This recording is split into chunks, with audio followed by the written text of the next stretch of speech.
Hello bachcho, you are most welcome to my YouTube channel Chemosar Academy. In this class we will study about the atomic radius and its types along with some example.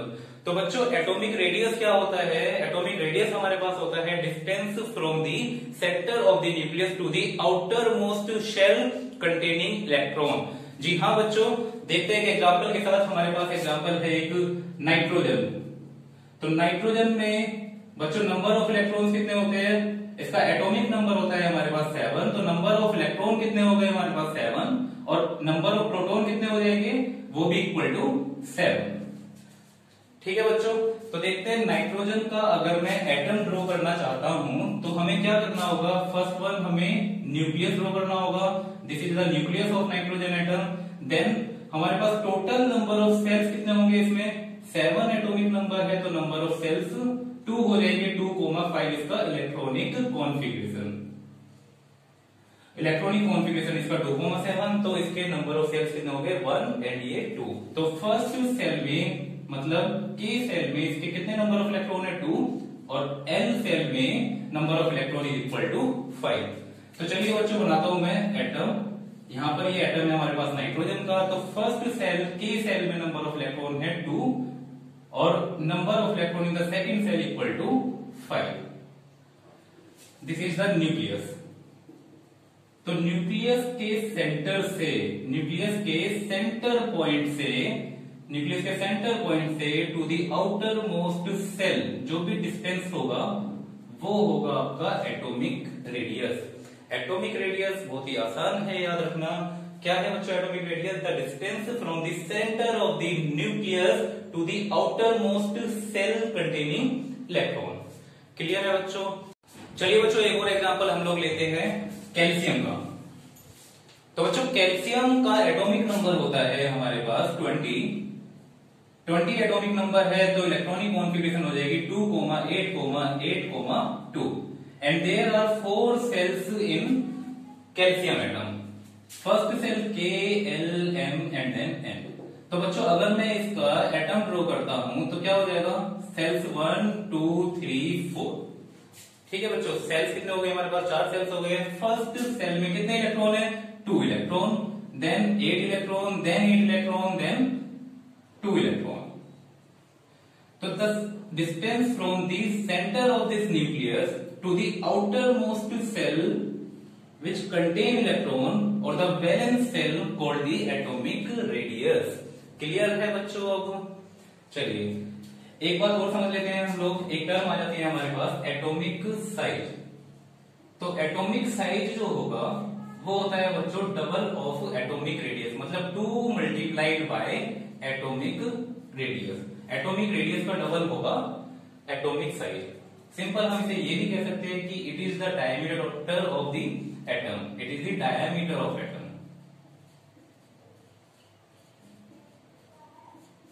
ठीक है बच्चों, कुछ और points मैं आपको clear कराना चाहूंगा। यहाँ पर नंबर ऑफ प्रोटॉन हमारे पास थे 20 और नंबर ऑफ इलेक्ट्रॉन भी हमारे पास 20 थे। तो बच्चों जो नंबर ऑफ प्रोटॉन्स होते हैं ये हमारे पास जितने भी प्रोटॉन हैं वो सब न्यूक्लियस के अंदर होंगे। न्यूक्लियस के अंदर होने की वजह से इसलिए इन प्रोटॉन के चार्ज को कहा जाता है न्यूक्लियर चार्ज। तो यहाँ पर न्यूक्लियर चार्ज कितना होगा बच्चों? 20। कैल्शियम का न्यूक्लियर चार्ज अगर पूछा जाए कितना आ जाएगा? 20। नाइट्रोजन का न्यूक्लियर चार्ज क्योंकि उसका एटॉमिक नंबर 7 होता है तो इसका न्यूक्लियर चार्ज हो जाएगा हमारे पास 7। आई बच्चों ये बात समझ में? चलिए बच्चों आगे देखते हैं हम variation of atomic size. Atom किसी भी पीरियड में या ग्रुप में कैसे वेरी करता है, उसका साइज कैसे चेंज होता है ये देखते हैं। तो first point in a period. तो देखते हैं बच्चों पीरियड में एटम का साइज कैसे वेरी करता है। तो अगर मैं किसी भी पीरियड की बात करता हूं तो क्या होगा? पीरियड में, पर्टिकुलर पीरियड में जो सेल्स होते हैं वो होते हैं constant. Shells constant. Atomic number क्या करता है? From the left to right. यहां पर हम बात कर रहे हैं पीरियड की फ्रॉम लेफ्ट टू राइट। तो left to right atomic number जो होगा Z वो क्या करेगा? वो इंक्रीज करेगा। एटॉमिक नंबर का क्या बताता है हमें? बताता है वो नंबर ऑफ प्रोटॉन्स के बारे में। मतलब यहाँ पर हमारे पास न्यूक्लियर चार्ज जो है वो इंक्रीज हो रहा है। न्यूक्लियर चार्ज हो रहा है इंक्रीज। अगर न्यूक्लियर चार्ज इंक्रीज हो रहा है तो यहाँ पर न्यूक्लियस और आउटर इलेक्ट्रॉन के बीच में फोर्स ऑफ अट्रैक्शन ज्यादा हो जाएगी। फोर्स ऑफ अट्रैक्शन ज्यादा होने की वजह से जो एटम का साइज है वो डिक्रीज होता चला जाएगा। देखिए न्यूक्लियर चार्ज इंक्रीज होने की वजह से the force of attraction between the nucleus and the outer electron increases, as a result the size of the atom decreases. तो जो एटॉमिक साइज होगा बच्चों वो डिक्रीज हो जाएगा। तो ये बात आपको याद रखनी है। अब अगर मैं यहाँ पर पीरियड 2 की बात करता हूं तो पीरियड 2 में हमारे पास कौन कौन से एलिमेंट होते हैं? Lithium, beryllium, boron, carbon, nitrogen, oxygen, ये सब एलिमेंट है पीरियड 2 के। एटॉमिक नंबर इनका 3, 4, 5, 6, 7, 8। तो बच्चों देखिए लिथियम का एटॉमिक नंबर है 3। जैसे लिथियम से हम बेरिलियम पर आए तो एटॉमिक नंबर 1 इंक्रीज हुआ, तो यहाँ पर न्यूक्लियर चार्ज 1 इंक्रीज होगा, जिसकी वजह से फोर्स ऑफ अट्रैक्शन न्यूक्लियस और आउटर इलेक्ट्रॉन में बेरिलियम में ज्यादा होगी लिथियम से। तो बेरिलियम का साइज कम होगा, ऐसे ही आगे बोरॉन का साइज बेरिलियम से कम होगा। तो size from the left to right in a particular period decreases. तो यहाँ पर जो ऑर्डर हो जाएगा साइज का वो ऐसा हो जाएगा। आई बच्चों बात समझ में? In a particular period from left to right the atomic size decreases due to increase in the nuclear charge. अगर आप लिखना चाहते हो तो लिखवा देता हूं मैं आपको, atomic size decreases due to increase in nuclear charge. Nuclear charge increase होने की वजह से जो एटॉमिक साइज है वो डिक्रीज होगा। तो बच्चों सेकंड पॉइंट है हमारे पास कि ग्रुप में वेरिएशन एटम का कैसे होता है। तो किसी एक मैं पर्टिकुलर ग्रुप की बात कर लेता हूं। हम ग्रुप ले लेते हैं 1 ले लेते हैं, ग्रुप 1। ग्रुप 1 में हलीना की रब से फरियाद, hydrogen, lithium, sodium, potassium, rubidium, caesium, francium. Francium को हटाई देते हैं बल्कि, है ना। तो देखिए यहाँ पर एटॉमिक नंबर 1, देन +2, 3 हो गया, then +8, then +8, +18 and then again +18। यहाँ पर हो जाएगा आपके पास 11, 19, 37 एंड ये तुम्हारे पास 55। सीजियम का एटॉमिक नंबर 55। अगर मैं इसका इलेक्ट्रॉनिक कॉन्फ़िगरेशन करता हूं बच्चों तो क्या होगा? यहाँ पर इलेक्ट्रॉनिक कॉन्फ़िगरेशन 1, यहाँ पर एक 2 1, 2 8 1, 2 8 8 1, 2 8 8 18 1, 2 8 8 18 18 1।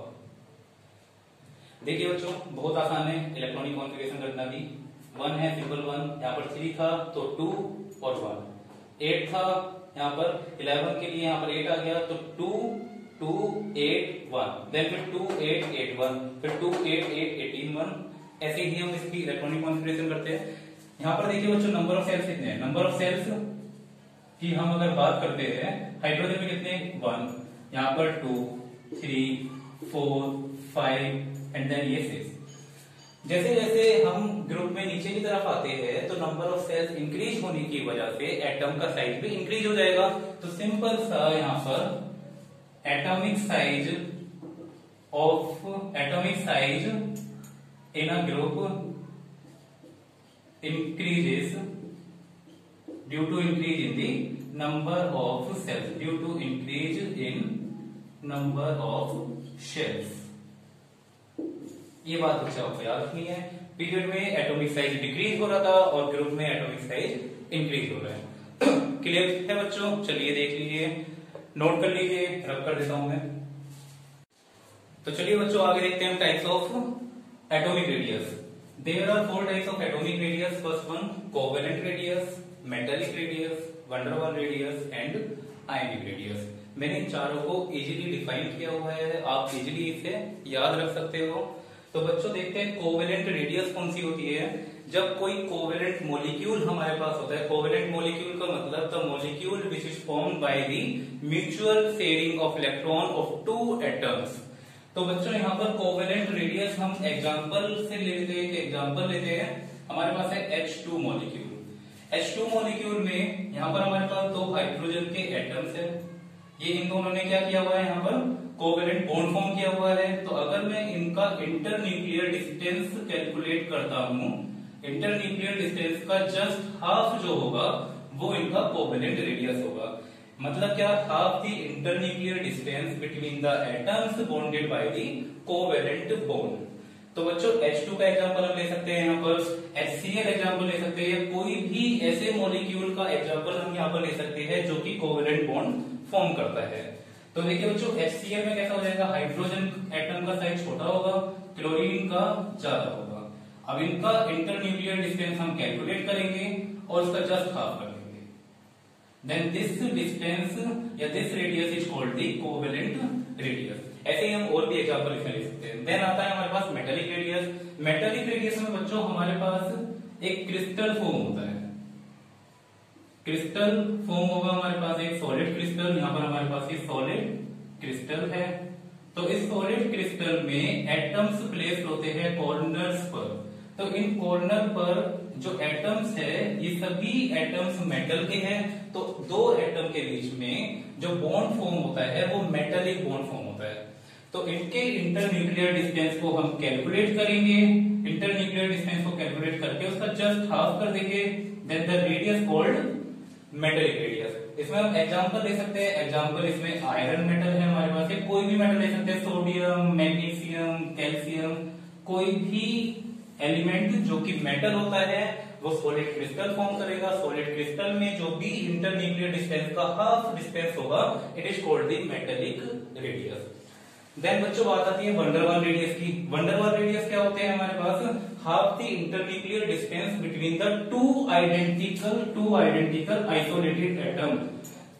ये बच्चों आपको याद रखना है, आइडेंटिकल भी है और आइसोलेटेड भी है। मतलब क्या हुआ इसका, अगर मैं बात करता हूं यहां पर H2 मॉलिक्यूल्स की, तो H2 मॉलिक्यूल यहां पर एक कोवेलेंट बॉन्ड फॉर्म कर रहा है, कोवेलेंट बॉन्ड। अगर मैं ऐसे हाइड्रोजन डाइहाइड्रोजन मॉलिक्यूल की बात करता हूं और हमारे पास ऐसे डाइहाइड्रोजन मॉलिक्यूल दो प्रेजेंट है या फिर दो से ज्यादा प्रेजेंट है, तो कोई भी एडजेसेंट H2 मॉलिक्यूल, ये हमारे पास एक H2 मॉलिक्यूल, ये H2 मॉलिक्यूल, इसका न्यूक्लियस, ये सेकंड मॉलिक्यूल का जो न्यूक्लियस होगा वो ये हो गया। देन इंटरन्यूक्लियर डिस्टेंस का हाफ कर देना है। जो भी हमारे पास ये रेडियस कैलकुलेट होगा वो होगा वंडरवाल रेडियस। तो आर वी हमसे नोट करते हैं, ऐसे हम यहाँ पर इसे किससे नोट करेंगे, आर एम, और ये हो जाएगा हमारे पास आर सी, ये भी आर सी। आ रही बच्चों बात समझ में। वंडरवाल रेडियस क्या होता है कि हमारे पास दो मॉलिक्यूल है जो आइसोलेटेड मॉलिक्यूल के सेम एटम के इंटरन्यूक्लियर डिस्टेंस का हाफ। सेम एटम, दो मॉलिक्यूल में एटम सेम होनी चाहिए, इंटरन्यूक्लियर डिस्टेंस का हाफ जो होगा वो वंडरवाल रेडियस। और फाइनली हम बात करते हैं आयनिक रेडियस के बारे में। आयनिक रेडियस क्या होती है बच्चों, हमारे पास कोई एटम है सोडियम, ये सोडियम के पास नंबर ऑफ इलेक्ट्रॉन होते हैं 11। सोडियम मेटल की टेंडेंसी होती है इलेक्ट्रॉन को लूज करने की। तो जब वो इलेक्ट्रॉन को लूज करेगा then it will become cation, it will form cation and become positively charge. ये कैटायन फॉर्म कर लेगा और खुद पॉजिटिवली चार्ज हो जाएगा। तो Na पॉजिटिव में हमारे पास नंबर ऑफ इलेक्ट्रॉन कितने बचेंगे, 10। तो 10 का अगर इलेक्ट्रॉनिक कॉन्फ़िगरेशन करते हैं 2,8 हो जाएगा। मतलब यहाँ पर ये 2 सेल्स प्रेजेंट है और सोडियम में हमारे पास 3 सेल्स प्रेजेंट थे। तो 2 सेल्स प्रेजेंट होने की वजह से यहाँ पर जो सोडियम आयन का साइज है वो सोडियम मेटल से कम हो जाएगा। तो आयन का जो भी रेडियस होगा वो आयनिक रेडियस होगा। अगर मैं सोडियम की बात करता हूं Na+ आयन की, तो 2 सेल्स हमारे पास बचे हैं। तो 2 सेल्स में फर्स्ट सेल में 2 इलेक्ट्रॉन और सेकंड सेल में हमारे पास 8 इलेक्ट्रॉन होंगे। Then the distance from the nucleus to the ion वो होगा हमारे पास आयनिक रेडियस। आ रही बात समझ में बच्चों, क्लियर है सबको। The distance from the nucleus of ion to the outermost shell formed after loss or gain of electron, वो होता है हमारे पास आयनिक रेडियस। एक बार और बच्चों में बता देता हूं आपको, कोवेलेंट रेडियस क्या होता है, जो सेम मॉलिक्यूल का इंटरन्यूक्लियर डिस्टेंस का हाफ होता है वो मॉलिक्यूल जो कि कोवेलेंट बॉन्ड फॉर्म कर रहा है। मेटेलिक रेडियस में हमारे पास सॉलिड क्रिस्टल की हम लोग बात करते हैं। तो इसमें 2 मेटल आयन दो मेटल एटम किससे बॉन्डेड होते हैं, मेटेलिक बॉन्ड से, और उनका जो हाफ डिस्टेंस होता है इंटरन्यूक्लियर डिस्टेंस का हाफ, वो होता है हमारे पास मेटेलिक रेडियस। वंडरवाल रेडियस क्या होता है, दो मॉलिक्यूल है हमारे पास जो आइडेंटिकल मॉलिक्यूल है बट आइसोलेटेड है, आइडेंटिकल एटम के इंटरन्यूक्लियर डिस्टेंस का हाफ जो होगा वो वंडरवाल रेडियस होगा, और ionic radius is formed by loss और gain of electron from the neutral atom. Clear है बच्चों? चलिए थैंक यू सो मच। आज के इस लेक्चर को हम अभी खत्म करते हैं यहीं पर।